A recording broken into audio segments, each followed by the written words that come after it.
জ্যোতিষশাস্ত্র বলছে বন্ধুরা যে আজকের দিন থেকেই রাশির জাতকদের জীবনে অর্থ সুখ শান্তি এবং সৌভাগ্য বৃদ্ধির যোগ রয়েছে। তাদের জীবনে নানা রকম সুযোগ সুবিধা আসবে। বন্ধুরা, আপনাদের সকলকে জানাই আজ পৌষ সংক্রান্তি বা মকর সংক্রান্তির অনেক অনেক শুভেচ্ছা। বন্ধুরা, আজকের দিনে সূর্য তার রাশি পরিবর্তন করে শনিদেবের রাশি মকর রাশিতে প্রবেশ করে। পুরাণ বলছে যে আজকের দিনে সূর্য নারায়ণ দেব তার পুত্র শনি দেবের সাথে দেখা করতে তার লোকে গিয়েছিলেন। এছাড়া আজকের দিনে দেব অসুর সংগ্রামে দেবতারা জয় লাভ করেছিলেন। আজকের দিনে পিতামহ ভীষ্মদেব নিজের ইচ্ছায় মৃত্যু বরণ করেছিলেন। এছাড়া আরেকটি মান্যতা অনুসার আজকের দিনে মা গঙ্গা ভাগীরথের পিছন পিছন সাগরে মিলিত হয়েছিলেন এবং আজকের দিনেই মা গঙ্গা ভাগীরথের পূর্বপুরুষদেরও মুক্তি প্রদান করেছিলেন। তাই এই দিনে আমরা বহু মানুষেরা গঙ্গা বা গঙ্গা সাগর মিলন স্থানে গিয়ে স্নান করি। এছাড়া প্রত্যেক সংক্রান্তি বন্ধুরা ভগবান বিষ্ণু এবং মা লক্ষ্মীকে অর্পণ করা হয়। তাই আজকের দিনের মাহাত্ম্য বন্ধুরা কোনো শব্দের মাধ্যমে বর্ণনা করা সম্ভব নয়। শাস্ত্র বলছে যে আজকের দিনে ভগবানের এই মন্ত্র এবং মহাদেবের এই মন্ত্র যারা ভক্তি মনে একবার স্মরণ করে বা আজ বলে ঘুমায় বা এই সামান্য জিনিসটি যারা আজ রাতে বালিশের নিচে রেখে ঘুমায় তারাই নতুন বছরে হয় ধনবান এবং ভাগ্যশালী। এবং আজকের দিনে কিছু ভুলেও কিন্তু বন্ধুরা বাড়ি থেকে মা লক্ষ্মী গৃহ ত্যাগ করেন। ফলে সারা বছর এবং সারা মাস আমাদের বিভিন্ন রকম সমস্যায় ভুগতে হয়। তাই অবশ্যই কিন্তু বন্ধুরা ভিডিওটি পুরো দেখুন, কারণ আজকের দিনে সূর্য নারায়ণ দেব মকর রাশিতে যাওয়ার ফলে এই 6 রাশির মানুষের জীবনে অর্থ সুখ শান্তি এবং নানা রকম দিক থেকে তাদের ভালো সময় আসছে। তাই কারা সেই রাশি কি আপনারা বলে ঘুমাবেন বা কোন জিনিসটি আজ রাতে সাথে নিয়ে ঘুমাবেন এবং কোন ভুলগুলো আপনারা আজ করবেন না, জানতে বন্ধুরা ভিডিওটি অবশ্যই পুরো দেখুন। বন্ধুরা, এই সৃষ্টিতে কোনো জিনিস বিনা কারণে হয় না। প্রত্যেক কিছুর পিছনে কোনো না কোনো কারণ লুকিয়ে থাকে। যেমন এই 4 ধরনের ব্যক্তি সর্বদাই সমস্যার মধ্যে থাকে। তারা এতটাই কষ্ট ভোগ করে যে তাদের মনে প্রশ্ন ওঠে, আমি তো কখনো কারো খারাপ কিছু করিনি, তবে আমার জীবনে কেন ভগবান এত সমস্যা দিচ্ছেন? কি রয়েছে এর পিছনের কারণ? কেন এমন মানুষের ইচ্ছা সর্বদাই অপূর্ণ থাকে? কেন ঈশ্বর তাদের প্রার্থনা শোনেন না? বন্ধুরা, এই সব বিষয়ে আমরা আজকের এই ভিডিওতে আলোচনা করব। তাই অবশ্যই কিন্তু বন্ধুরা ভিডিওটি পুরো দেখবেন আর কমেন্টে লিখুন হর হর মহাদেব ও জয় শ্রীকৃষ্ণ। বন্ধুরা, 4 ধরনের ব্যক্তিদের ইউনিভার্স চয়ন করে, মানে 4 ধরনের ব্যক্তিরা কোনো মহান উদ্দেশ্যের জন্য এই ধরা ধামে আসেন। কিন্তু দুঃখের বিষয় হলো বন্ধুরা যে তারা এই বিষয়ে কিছুই জানে না। তাই যদি বন্ধুরা আপনাদের সাথেও ঠিক এমনটাই ঘটে তো মোটেও আপনি কিন্তু বন্ধুরা কোনো সাধারণ ব্যক্তি নয়। হ্যাঁ বন্ধুরা, আসলে যখন আমরা জন্ম নিয়ে এই প্রকৃতির কোলে আসি তখন আমরা এই মায়াতে পড়ে সব কিছুই ভুলে যাই। তাই মায়া থেকে বের করার জন্য ঈশ্বর আমাদের নানা রকম সংকেত দেয়, যাতে 4 ধরনের ব্যক্তিরা তাদের জন্মের উদ্দেশ্য পূরণ করতে পারে।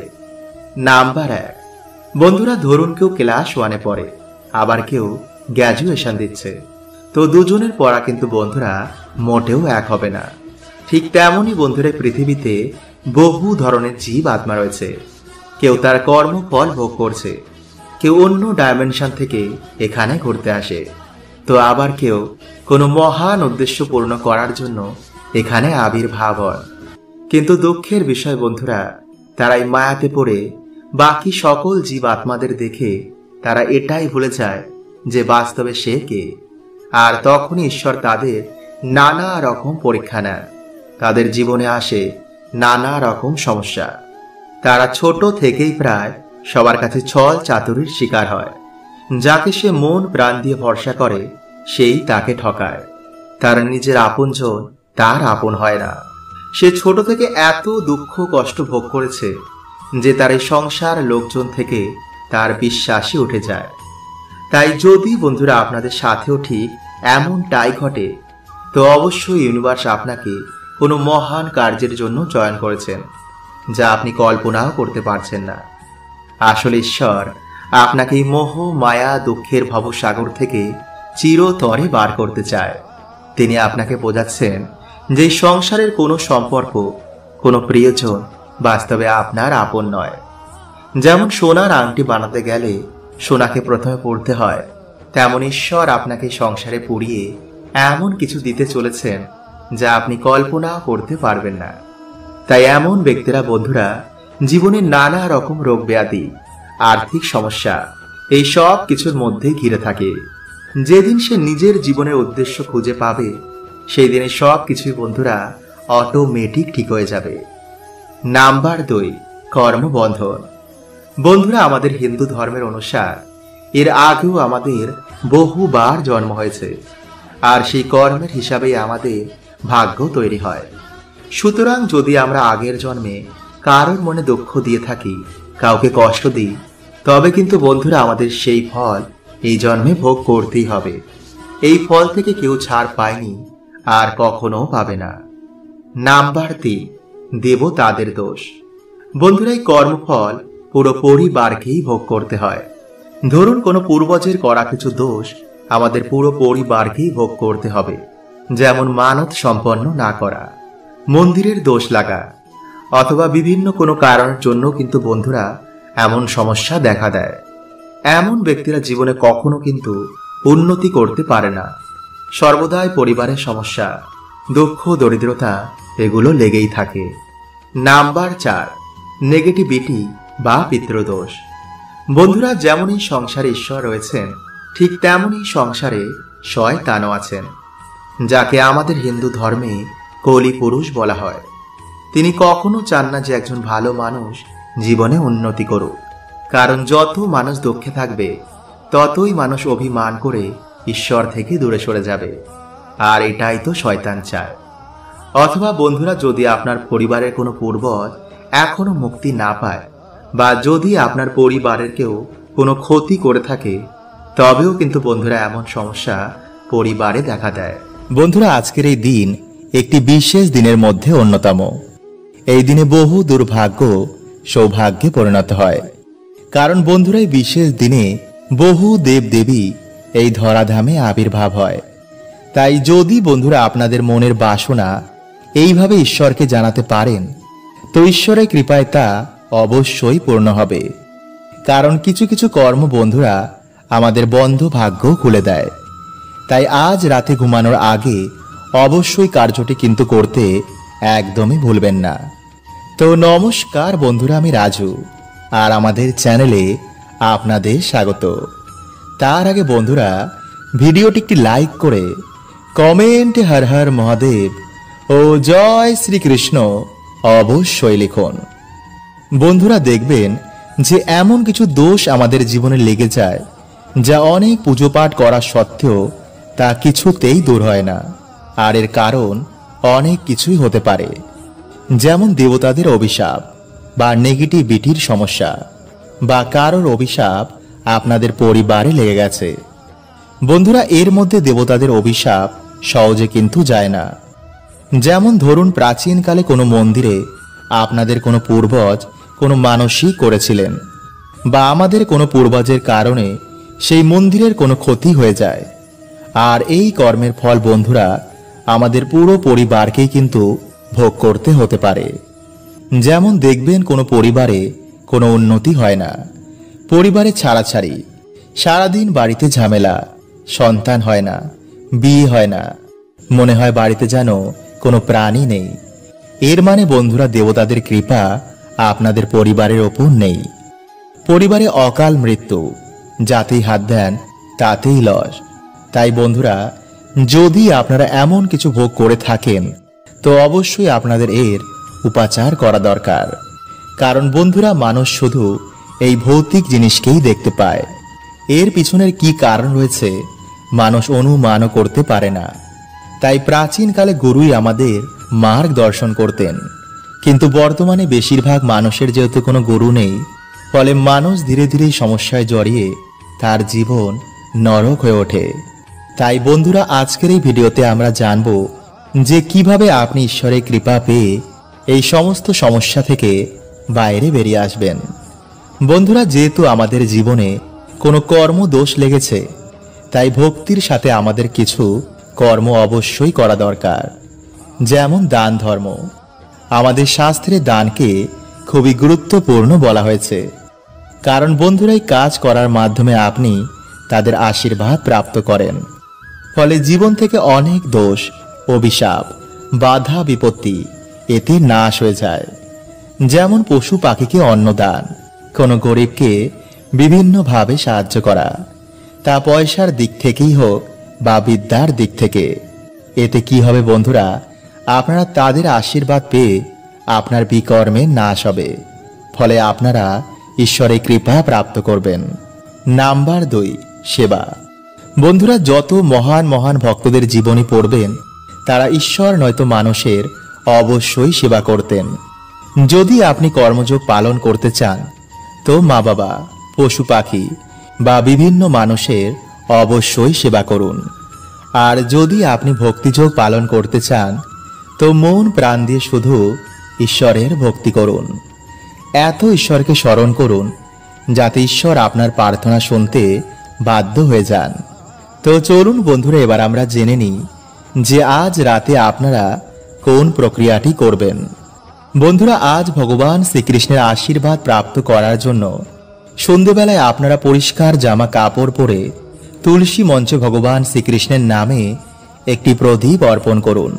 তারপর বাড়িতে আপনারা যেমন সন্ধে দেন তেমনই সন্ধ্যা দেবেন। এরপর রাতের বেলায় আপনারা যা ভোজন করেন, তা ভোজন করার পর আপনারা 3 বার হে কৃষ্ণ করুণা সিন্ধু দীন বন্ধু জগৎপথে গোপেশ গোপিকা কান্ত রাধা কান্ত নমস্তুতে। বন্ধুরা, এই মন্ত্র জপ করার পর আপনারা ধ্যানে বসে ভগবান শ্রীকৃষ্ণের বিশ্বরূপের আপনারা চিন্তন করবেন। আপনাদের সময় অনুসার 5 মিনিট, 10 মিনিট বা 15 মিনিট, যেমন খুশি আপনারা তা অবশ্যই করবেন। এছাড়া বন্ধুরা, আপনারা চাইলে প্রত্যেক দিন রাতে শোয়ার আগে এই প্রক্রিয়াটি করতে পারেন।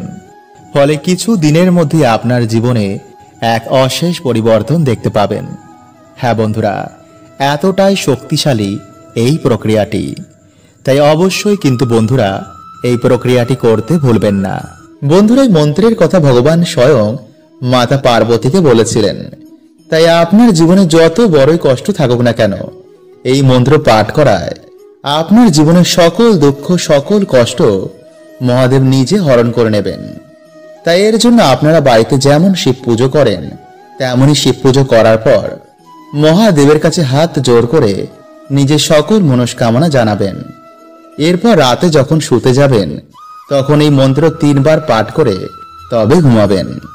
আর এই গোপন মন্ত্রটি হল ওং এং হ্রিং ক্লিং নমঃ শিবায়।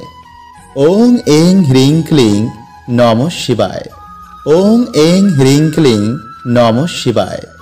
এইভাবে 3 বার এই মন্ত্র পাঠ করার পর রাতে ঘুমাবেন। এতে আপনার জীবনের সমস্ত বাধা বিপত্তি, সমস্ত নেগেটিভ ঊর্জা বাড়ি থেকে দূর হয়ে যাবে।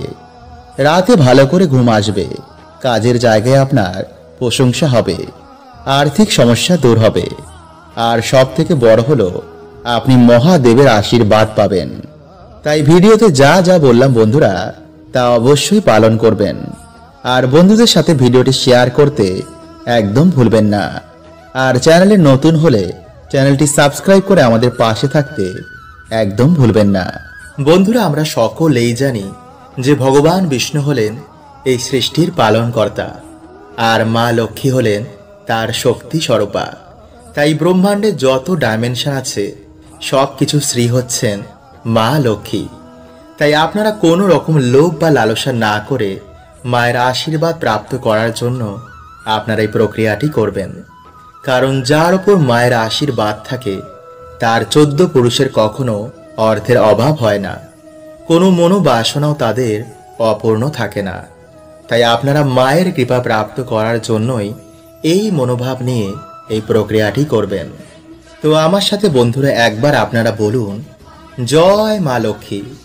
বন্ধুরা, এই প্রক্রিয়াটি করার আগে বাড়ি থেকে অলক্ষ্মী বিদায় করা খুবই দরকার, নইলে কিন্তু মা লক্ষ্মী আপনাদের বাড়িতে কখনো প্রবেশ করবেন না। কারণ যেই বাড়িতে অলক্ষ্মী বাস করেন সেই বাড়িতে মা লক্ষ্মী কখনো প্রবেশ করেন না। তাই এর জন্য হয়তো আপনারা এত পুজো অর্চনা করার পরেও মায়ের আশীর্বাদ পাচ্ছেন না। পরিবারে যেই সমস্যা সেই সমস্যাই রয়েছে। তাই বন্ধুরা, বাড়ি থেকে অলক্ষ্মী বিদায়ের জন্য আপনাদের ঘর মোছার জলে প্রত্যেক দিন গঙ্গা জল ও কর্পূর মিশিয়ে তা দিয়ে ঘর মুছবেন। বিশেষ করে সেই জায়গায় যেই জায়গায় আলো প্রবেশ করে না। কারণ বন্ধুরা, অন্ধকার জায়গাতেই দেবী অলক্ষ্মীর বাস হয়। এমনকি প্রদীপের তলায়ও দেবী অলক্ষ্মী বাস করেন। তাই বাড়িঘর পরিষ্কার পরিচ্ছন্ন রাখার সর্বদা চেষ্টা করবেন। নোংরা এঁটোকাটা যেখানে সেখানে বাড়িতে ফেলে রাখবেন না। বন্ধুরা, যেমনভাবে আপনারা বাড়িতে সন্ধ্যা প্রদীপ জ্বালান, বাড়িতে সন্ধ্যা আরতি করেন, তেমনি সন্ধেবেলায় বাড়িতে পুজো অর্চনা করার সময় মা লক্ষ্মীর সামনে একটি ঘিয়ের প্রদীপ জ্বালাবেন। তারপর মায়ের সামনে উলু দিয়ে শঙ্খ বাজিয়ে মায়ের সামনে বসে হাতে লবঙ্গ, এলাচ ও একটি 1 টাকার কয়েন নিয়ে 11 বার লক্ষ্মী গায়ত্রী মন্ত্র আপনারা পাঠ করবেন। আর যদি বন্ধুরা আপনারা চান তো ওম নমো লক্ষ্মী নারায়ণায় নমো এই মন্ত্রটিও পাঠ করতে পারেন। যেই মন্ত্রটি আপনাদের ইচ্ছা সেটি আপনারা পাঠ করবেন। এরপর পারলে আপনারা লক্ষ্মী পাঁচালিও পাঠ করতে পারেন। এবং এই সব কিছু হয়ে যাওয়ার পর বন্ধুরা, আপনারা সেই 3টি জিনিস মায়ের চরণে অর্পণ করে দেবেন। এরপর মায়ের সামনে হাত জোড় করে আপনাদের যে মনোবাসনা রয়েছে তা মাকে বলুন। এরপর রাতে নিরামিষ আহার গ্রহণ করে আপনার বালিশের তলায় বা আপনাদের বাড়ির যে মেন আয়কর্তা তার বালিশের মধ্যে এই জিনিসগুলি রেখে দিন। কিন্তু যেন বন্ধুরা এই খবর কেউ না পায়, আর যেন বন্ধুরা এই বালিশ অন্য কেউ ব্যবহার না করে। এই জিনিসগুলো আপনারা যত দিন খুশি বালিশের মধ্যে রাখতে পারেন। এরপর আপনাদের মনোবাসনা পূর্ণ হলে বাড়িতে মা লক্ষ্মীর পুজো দিয়ে সেই জিনিসগুলো আপনারা কোনো জলাশয়ে ভাসিয়ে দেবেন। আর সেই রাশি হচ্ছে বন্ধুরা মিথুন রাশি, মেষ রাশি, কর্কট রাশি, মীন রাশি, ধনু রাশি এবং মকর রাশি। জ্যোতিষশাস্ত্র বলছে বন্ধুরা যে আজকের দিন থেকেই রাশির জাতকদের জীবনে অর্থ, সুখ, শান্তি এবং সৌভাগ্য বৃদ্ধির যোগ রয়েছে। তাদের জীবনে নানা রকম সুযোগ সুবিধা আসবে। ভগবান সূর্য নারায়ণ দেব এবং শনি দেবের কৃপায় এই রাশির জাতকদের আজ থেকে ভালো সময় আসছে। এছাড়া যে রাশিরই আপনারা হন না কেন, আজ অবশ্যই কিন্তু বন্ধুরা ভক্তি মনে ভগবানকে স্মরণ করে আপনাদের যা সমস্যা রয়েছে বা যা মনোবাসনা আপনাদের রয়েছে তা ভগবানকে বলে তারপর ঘুমান। দেখবেন নতুন বছর এবং নতুন মাস ভগবানের কৃপায় আপনাদের দারুণ কেটেছে। হরে কৃষ্ণা, ওম নমঃ শিবায়।